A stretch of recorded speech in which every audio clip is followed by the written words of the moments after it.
अस्सलाम वालेकुम दोस्तों, मैं हूं डॉक्टर एजाज अली और आज हम एक डिफरेंट टॉपिक लेके आए हैं। मेरा हर टॉपिक दूसरे टॉपिक से डिफरेंट होता है और मेरी हर वीडियो दूसरे जो डॉक्टर्स हैं उनकी वीडियो से भी डिफरेंट होती है। क्यों डिफरेंट होती है कि मैं हर जो वीडियो है वो कोशिश करता हूं जो ओरिजिनल मरीज़ हैं उसके ऊपर बनाई जाए ताकि आपको अच्छे तरीके से समझ आ जाए। तो अभी तक अगर आपने मेरा चैनल सब्सक्राइब नहीं किया तो उसको सब्सक्राइब कर लीजिए ताकि आप इंफॉर्मेटिव वीडियोस देखते रहें। तो चलते हैं आज के टॉपिक की तरफ। आज का हमारा टॉपिक है टो स्टैंडिंग और टो वॉकिंग।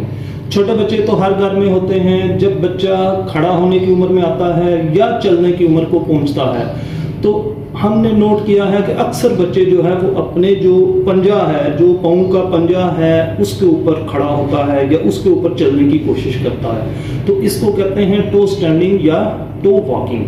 तो सबसे पहले तो ये आप समझ लीजिए कि ये एक नॉर्मल डेवलपमेंटल पैटर्न है। ये कोई बीमारी नहीं, कोई डिजीज नहीं। ज़्यादातर जो बच्चे हैं वो जब चलना शुरू करते हैं तो वो अपने टोज पे ही, पंजों पे ही चलते हैं। आपने इसको मॉनिटर करना है, देखना है। 2 साल तक की उम्र तक पहुंचते हुए बच्चा बिल्कुल पाँव नीचे लगा के अच्छे तरीके से चलना शुरू हो जाता है।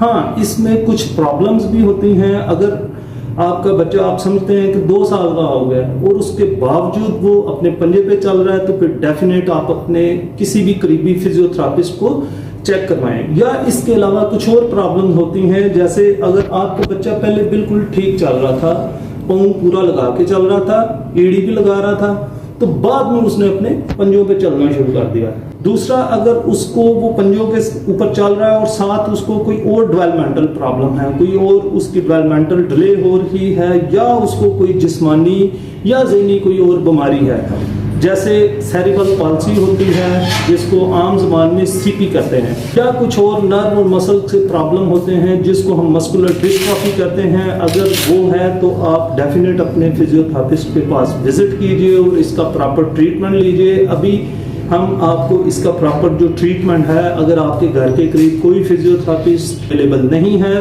तो कुछ टिप्स हम आपको देंगे जिसमें हम आपको एक मसाज का तरीका बताएंगे, दूसरा हम आपको एक्सरसाइजेस बताएंगे। तो ये अभी आपको साथ वीडियो में ये नज़र आ जाएगा कि किस तरीके से आप घर में इसको मैनेज कर सकते हैं। मसाज का तरीका जो आपको वीडियो में नजर आ रहा है, इसको अच्छे तरीके से आप नोट कर लीजिए और इसी तरीके से मसाज करना है। ये अपवर्ड डायरेक्शन में है और सिंगल स्ट्रोक है, वापस नहीं लेके आना। इसको ऊपर की तरफ मसाज करना है और कोई भी लोशन ऑयल लगा के आप ये कर सकते हैं। दूसरा, इसमें जो आप वीडियो में एक्सरसाइज देख रहे हैं ये आपने पाँव को ऊपर की तरफ लेके आना है और इसको आपने होल्ड करना है 5 सेकंड के लिए और आपने इसकी 10 रेपिटेशन करनी है। ये आपने सुबह दोपहर शाम 3 बार करना है।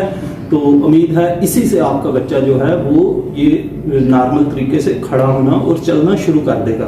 फिर भी अगर आप समझें कि इससे बेहतरी नहीं हो रही तो फिर आप डेफिनेट जो है वो अपने किसी भी करीबी क्वालिफाइड फिजियोथेरापिस्ट से रब्ता कीजिए। हमारा नंबर नीचे स्क्रीन पे हमने शेयर किया हुआ है, आप हमसे भी रब्ता कर सकते हैं और आप मशवरा कर सकते हैं। उम्मीद है आज का हमारा टॉपिक आपको पसंद आया होगा। तो इंशाल्लाह हम नए टॉपिक के साथ फिर आपकी खिदमत में हाजिर होंगे। तब तक के लिए अल्लाह हाफिज़, अपना ख्याल रखिएगा।